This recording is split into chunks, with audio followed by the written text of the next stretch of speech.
eu tenho uma China milenar, que viveu 5.000 anos de impérios, mas eu tenho uma China que, na virada do século XIX para o século XX, tem gente de olho nela, querendo a terra, e não é só o Japão, é a Inglaterra, é o Japão, tá? São os vizinhos chineses, estão incomodando bastante a China. Só que dentro de casa, a China tem problemas. Tá? O Império Chinês, a última dinastia, que eu não faço ideia qual é o nome dela, certo? Mas a China, dentro de casa, está com sérios problemas, ao ponto de grupos chineses começarem a se organizar em mentalidades diferentes. Você está vendo, então, que eu estou dando nos capítulos anteriores, tá? Então, isso é importante. Um dos grupos você aprendeu o nome em chinês, inclusive, que é o Kuomintang. O Kuomintang é um partido nacionalista, radical, tá? Esse partido nacionalista, ele vai ter como bandeira duas coisas e uma terceira na sequência. Quais são as duas coisas? Lutar contra a presença estrangeira na China e lutar contra esse império que está desgastado. A coisa é tão forte que, em 1912, a região que esse partido vivia proclamou a república. Tá? Eles lançaram a ideia de uma China republicana dentro do império. É óbvio que isso não foi aceito pelo Japão, por exemplo. Só que, enquanto os nacionalistas chineses começam a lutar por uma China deles, tem aquela mentalidade do demônio andando pelo mundo inteiro, né? Qual é o fantasma que assombra o mundo? É o marxismo, né? É o socialismo. É essa ideia cristã de que todos temos que ser iguais. Ai, professor, você não está falando que Cristo é comunista. Eu não falei nada. Oxe, eu só peguei duas ideias que são iguais e coloquei na mesma frase. Uai, qual crime que eu cometi? No cristianismo, todos são iguais. No comunismo, todos são iguais. E é óbvio, cara, que esse fantasma criado por Marx e Engels, na metade do século XIX, que você já estudou milhares de vezes, que tem vídeo no canal, tá? Que você tem que ver, compartilhar a palavra, todas aquelas coisas, chegaria na Índia. Chegaria na Índia, sim, e chegaria na China também. Ufa, hein? Me saí bem dessa, hein? Você viu? Você nem percebeu que eu estava falando o nome errado do país. Ufa. Chegaria na China, e chegou. Ao ponto de, em 1921, enquanto os nacionalistas estão lá quebrando o pau, nascer o Partido Comunista Chinês, o Partido Comunista da China. E entre seus líderes tem um tiozinho que na próxima aula de geografia, terça-feira que vem, vai ser a personagem central. Quem é esse tiozinho? Mao Tse-tung. Mao Tse-tung, fala Mao Tse-tung. Mao Tse-tung, tá? É óbvio que os nacionalistas não vão gostar de saber dessa força comunista. Não vão. Só que aí a gente tem um sério dilema, né? Eu luto como nacionalista contra o comunismo ou eu luto contra a invasão japonesa e Hong Kong na mão da Inglaterra? O que eu faço? Estamos nos anos 30 já, aqueles famosos anos 30, que você sabe que o mundo ocidental caiu nas ditaduras, no fascismo. Você já viu o vídeo no canal do fascismo, que, modéstia à parte, é um vídeo que eu me orgulho muito de ter feito, mas eu sei que também, que modéstia à parte, é o vídeo que vai me levar para a prisão se o golpe for dado, eu sei disso, tá? Mas é o vídeo que eu não vou tirar da internet, vai ficar lá, mesmo porque eu não falei mal de ninguém, tá? Eu apresentei o que era o fascismo, como eu apresentei tudo na sua vida, até o cristianismo, a gente teve aula de cristianismo. E eu não inventei nada, tá? Os anos 30, eles são terríveis, né? Porque é o fascismo se instalando, tá? E no fascismo você já aprendeu que, por exemplo, a primeira coisa que cai no fascismo é a liberdade individual, é a liberdade de expressão, o estabelecimento da censura. De verdade, vamos rezar pelo Brasil. Se você acredita em rezar, que a coisa tá feia, tá? E isso porque eu não estou mais vendo telejornalismo, mas só estou te falando do que eu estou ouvindo. Tá? E daqui a pouco cai o ministro da Educação. Tá? Que é melhor na educação brasileira uma cadeira vazia do que esse ministro. A cadeira vazia eu acho que vai governar melhor. Tá? E é legal falar desse ministro, que eu não sei falar o nome dele, que tem um sobrenome que parece remédio, né? Parece remédio tarja preta. O ódio que ele tem dos chineses, né? O quanto ele fez de piada, o quanto ele causou vergonha das relações exteriores do Brasil com a China, né? Falou coisas bem sérias, do tipo, a China criou o vírus para acabar com a economia do mundo e eles saírem melhores. Você pode até pensar isso, só que você não pode dizer isso, ainda mais você sendo ministro de Estado. Não pode, porque você não tem provas, tudo bem? Se você tiver provas que a China fez isso, aí você pode falar.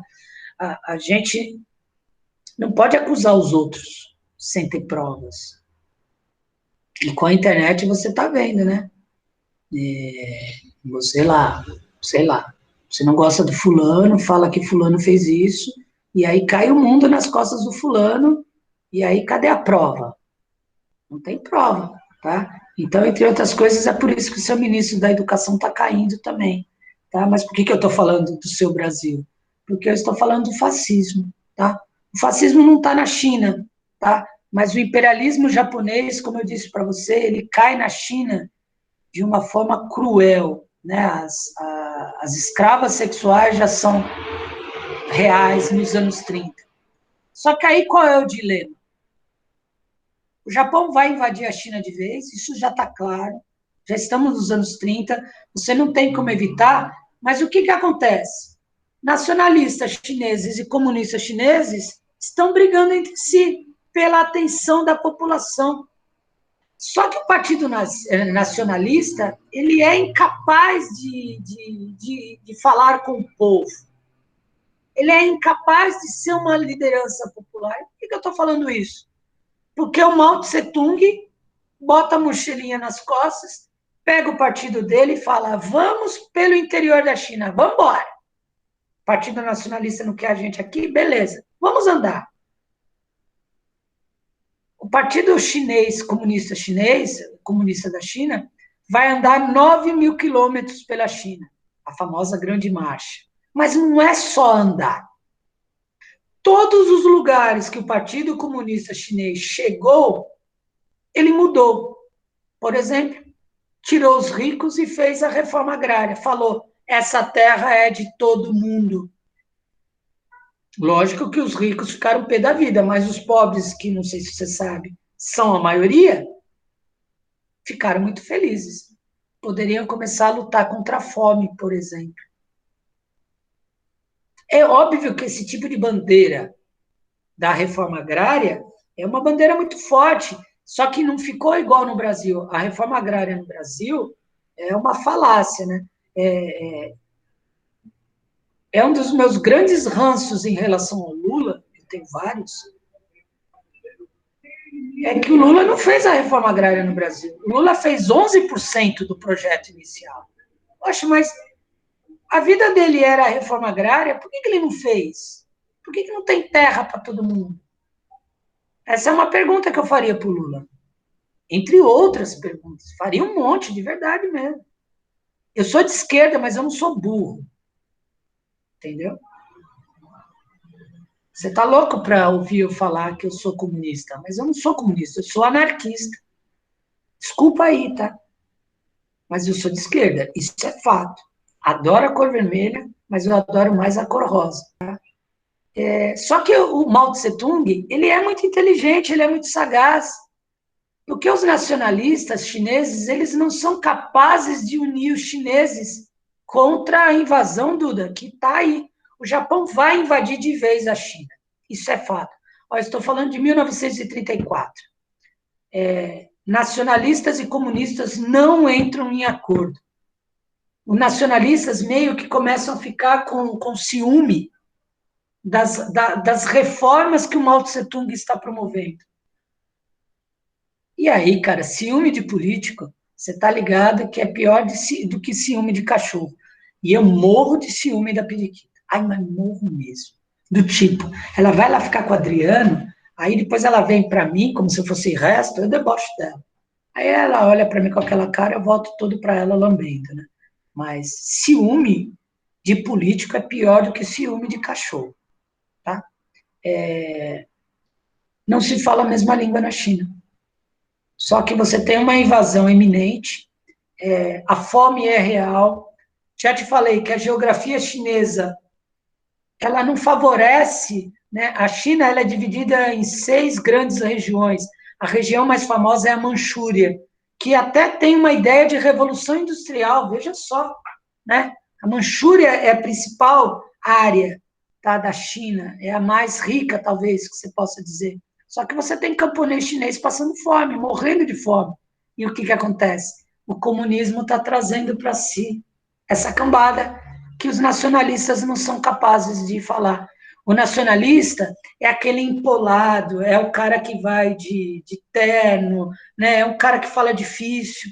O Mao Tse Tung é aquele cara que está fedendo suor, que está com a camisa com a manga arregaçada, que está lá mexendo na terra. Olha a diferença. E aí é óbvio que os nacionalistas chineses, que o Kuomintang quer ir para o pau contra o comunismo. Só que chegamos em 1937. Tudo isso está na setinha, tá? Toda essa linha do tempo, a linha do tempo vai assim, ó.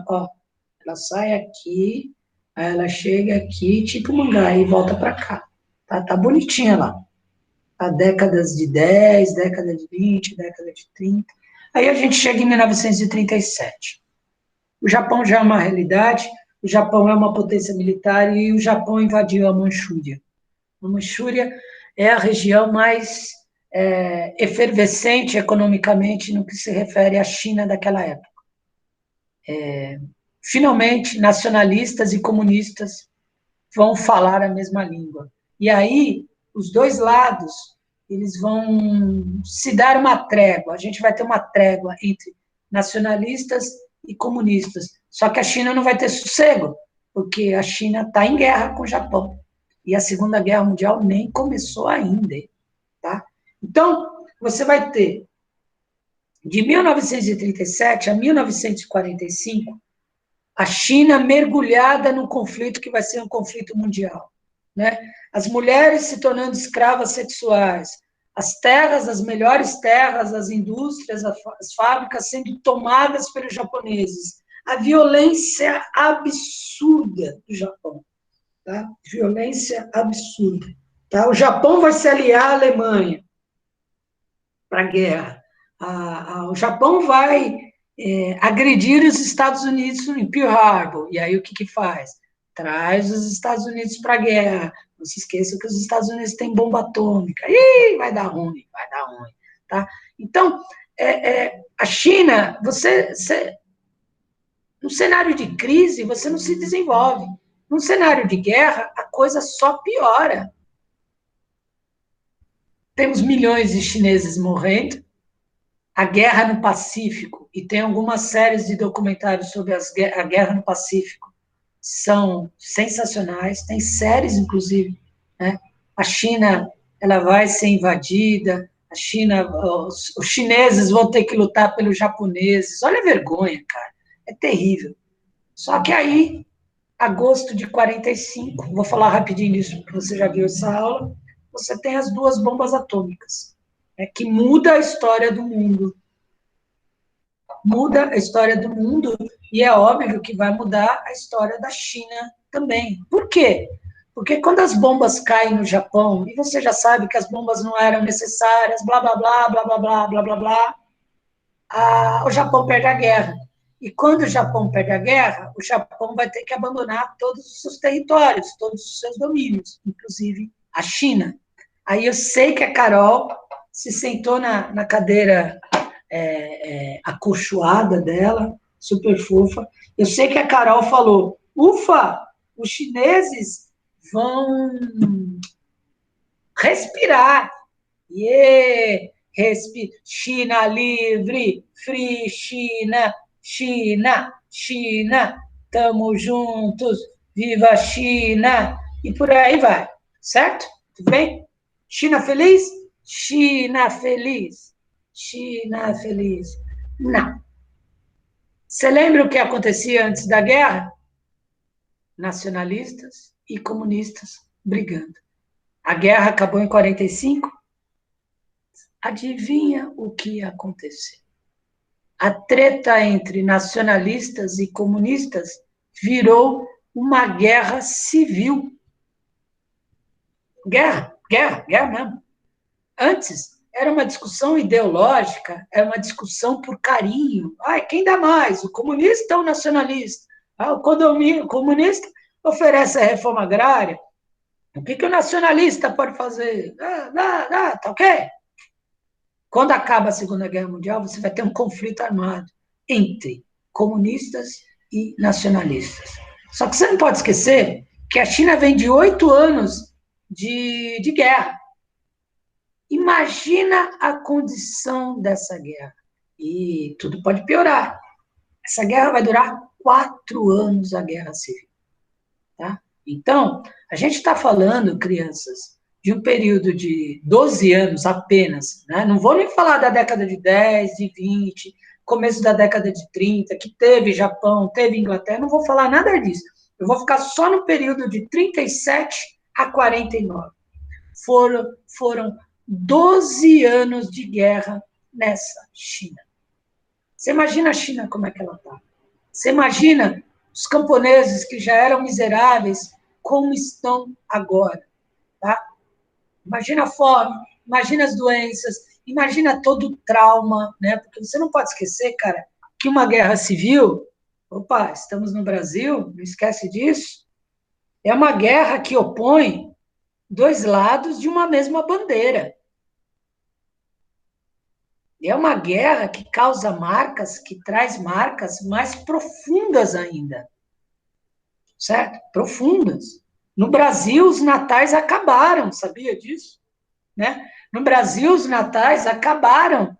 Né? Só foi um aparecer de vermelho e o outro falar Bolsonaro livre. Meu Deus, acabou o Natal. Essa é a polarização que você tem na China. E você viu que no Brasil essa polarização já é extremamente violenta e já faz algum tempo, né? Já faz algum tempo. Né? A China foi desse jeito, tá? E você já aprendeu com o Pro também, que apesar de tudo que ele fala, o Pro é um pacifista, o Pro não gosta de violência. Eu acho a violência me faz mal, tá? Eu fico doente com a violência, de verdade mesmo, tá? Mas essa China, ela está criando, você vai ver nas próximas aulas, ranços profundos, né? Cicatrizes profundas, porque é chinês brigando com chinês. Você acha que o seu tio petista, com o seu tio bolsomínio, vocês acham que no próximo Natal os dois estarão lá juntos? Filho? Não, gente, é rachadura pro resto da vida. Acabou. Se você é filho do tio Bolsonaro, você nunca mais vai ver seu tio petista. Se você é filho do seu tio petista, nunca mais você vai ver seu tio Bolsonaro. Essa é a China nacionalista e com armas na mão. Né? A ruptura, ela é gigantesca. No livro de vocês, traz o nome dos líderes nacionalistas da época. Ah, eu não vou pegar não, tá? Porque eu não vou guardar, não vou lembrar, tá? Então eu não vou pôr. O único nome que eu vou pôr, que esse você não pode perder, é o Mao Tse Tung, tá? Que vai estar nessa aula que eu estou terminando daqui a pouco, e vai ser o principal nome da setinha que a gente vai ver. Por que eu estou falando isso? Porque a Guerra Civil, ela acaba em 1949 com a vitória do Partido Comunista. E você já sabia que o Partido Comunista ia ganhar, porque o Partido Comunista se estabelece nos anos 30 ao lado do povo. Só que não conta para ninguém o que eu vou falar agora. Nessa época, já tinha fake news. Diz a lenda que os comunistas começaram a dizer que aqueles nacionalistas que estavam lá eram todos corruptos. E que se esses nacionalistas ganhassem a guerra e assumissem o poder, os pobres na China ficariam mais pobres. Fake news, né? Porque nem todo mundo é corrupto. Eu sou de esquerda e não sou corrupto. Eu não sei nem falar essa palavra. Corrupto. Eu pago todos os meus impostos bonitinho, tá? E sou de esquerda. Tá? O que acontece? Esse boato, vamos usar como boato, de que os nacionalistas no poder foram corruptos e atrapalharam o desenvolvimento do povo, parece que é verdade mesmo, tá? Não é boato, caiu como uma bomba na cabeça do nacionalista.